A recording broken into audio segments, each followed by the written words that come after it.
नमस्कार, आप सुन रहे हैं रेडियो सेंट्रल न्यूज। अब खबरें विस्तार से। देश में कोरोना वायरस कोविड-19 संक्रमण के मामले लगातार बढ़ते जा रहे हैं और पिछले 24 घंटों के दौरान 1490 नए मामले सामने आने के साथ ही संक्रमितों की संख्या 25,000 के करीब पहुंच गई तथा इसके कारण 56 लोगों की मौत होने से मृतकों का आंकड़ा 769 हो गया है। देश के 32 राज्यों एवं केंद्र शासित प्रदेशों में कोरोना के अब तक कुल 24,942 मामलों की पुष्टि हुई है, जिनमें 111 विदेशी मरीज शामिल हैं।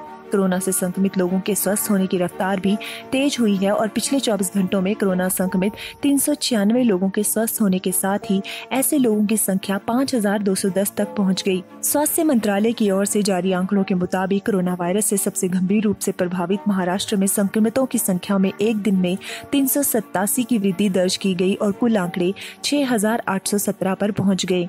पिछले 24 घंटों के दौरान राज्य में 18 और लोगों की मौत के बाद इस महामारी से मरने वालों की संख्या बढ़कर 301 हो गई है। राज्य में 957 संक्रमित मरीज ठीक भी हो चुके हैं।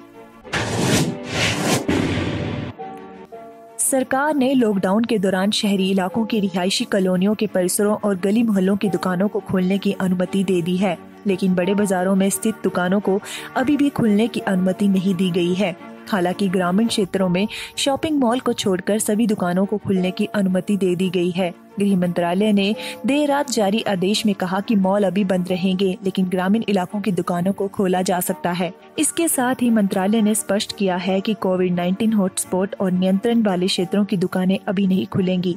इसके अलावा ई-कॉमर्स कंपनियां भी अपने मंच से सिर्फ आवश्यक वस्तुओं की बिक्री कर सकेंगी। शराब की बिक्री पर अभी प्रतिबंध रहेगा।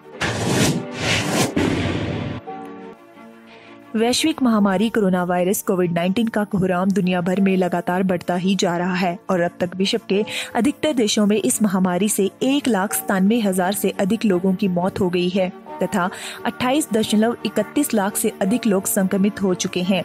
जॉन हॉपकिंस यूनिवर्सिटी के विज्ञान एवं इंजीनियरिंग केंद्र CSSE की ओर से जारी किए गए ताजा आंकड़ों के मुताबिक दुनिया भर में कोरोना वायरस से कुल 28,31,577 लोग संक्रमित हो चुके हैं, जबकि इससे मरने वालों की संख्या बढ़कर 1,97,814 हो गई है। विश्व भर में अब तक 7,37,000 से अधिक लोग इसके संक्रमण से पूरी तरह ठीक भी हुए हैं।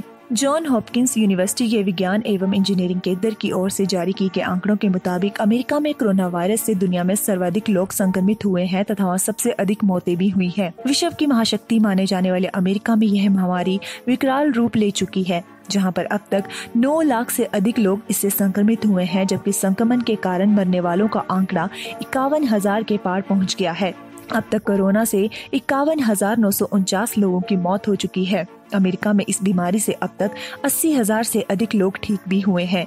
यूरोप में सबसे गंभीर रूप से प्रभावित देश इटली में इस महामारी के कारण अब तक 25,959 लोगों की मौत हुई है और अब तक 1,92,994 लोग इससे संक्रमित हुए हैं, जबकि 57,576 लोग स्वस्थ होकर घर लौट चुके हैं। जम्मू कश्मीर में पुलवामा जिले में शनिवार सुबह सुरक्षा बलों के साथ मुठभेड़ में 3 आतंकवादी मारे गए। एक पुलिस अधिकारी ने बताया कि आतंकवादियों की मौजूदगी के बारे में खुफिया जानकारी मिलने पर जम्मू कश्मीर पुलिस के विशेष अभियान समूह सेना और केंद्रीय रिजर्व पुलिस बल के जवानों ने पुलवामा में अविंतपोरा के गोरापोरा इलाके में शुक्रवार तड़के संयुक्त घेराबंदी एवं तलाश अभियान चलाया। अभियान के दौरान सुरक्षा बल के जवान जब एक विशेष क्षेत्र की ओर बढ़ रहे थे तो वहां छिपे आतंकवादियों ने स्वचालित हथियारों से उन पर गोलाबारी की। अधिकारी ने बताया कि सुरक्षा बलों ने जवाबी कार्रवाई की, जिसके बाद मुठभेड़ शुरू हो गई। उन्होंने बताया कि मुठभेड़ के दौरान 3 आतंकवादी मारे गए। गौरतलब है कि शुक्रवार शाम बलों के साथ मुठभेड़ में 2 अज्ञात आतंकवादी मारे गए, जो एक पुलिसकर्मी को कुलगाम स्थित निवास से अगवा कर भगाने का प्रयास कर रहे थे। गोलीबारी में पुलिसकर्मी भी घायल हो गया। कोरोना वायरस महामारी के कारण बंद हुए इंग्लिश प्रीमियर लीग फुटबॉल को 8 जून से बिना दर्शकों के फिर से शुरू करने की योजना है, जिसका फाइनल 27 जुलाई को खेला जा सकता है। द टाइम्स अखबार के मुताबिक लीग के शीर्ष अधिकारियों ने पिछले सप्ताह प्रोजेक्ट रिस्टार्ट शुरू कर इसके हितधारकों की चर्चा की थी। अखबार ने दावा किया है कि फुटबॉल के अलावा अन्य खेलों से जुड़े अधिकारियों ने ब्रिटिश सरकार से स्वीकृत मैदानों पर फिर से खेल गतिविधियों को शुरू करने की मांग की है। प्रीमियर लीग के मैचों को 13 मार्च को स्थगित कर दिया गया था और मौजूदा सत्र में इसके 92 मुकाबले बचे हुए हैं। रेडियो सेंट्रल न्यूज की टीम सभी देशवासियों से अपील करती है कि लॉकडाउन से ही कोरोना को रोका जा सकता है। आप घर के अंदर रहकर इस घातक वायरस से बच सकते हैं। जान है तो जहां है। आपका यह कदम आपकी जान के साथ साथ पूरे देश को कोरोना वायरस के तांडव से बचा सकता है। धन्यवाद।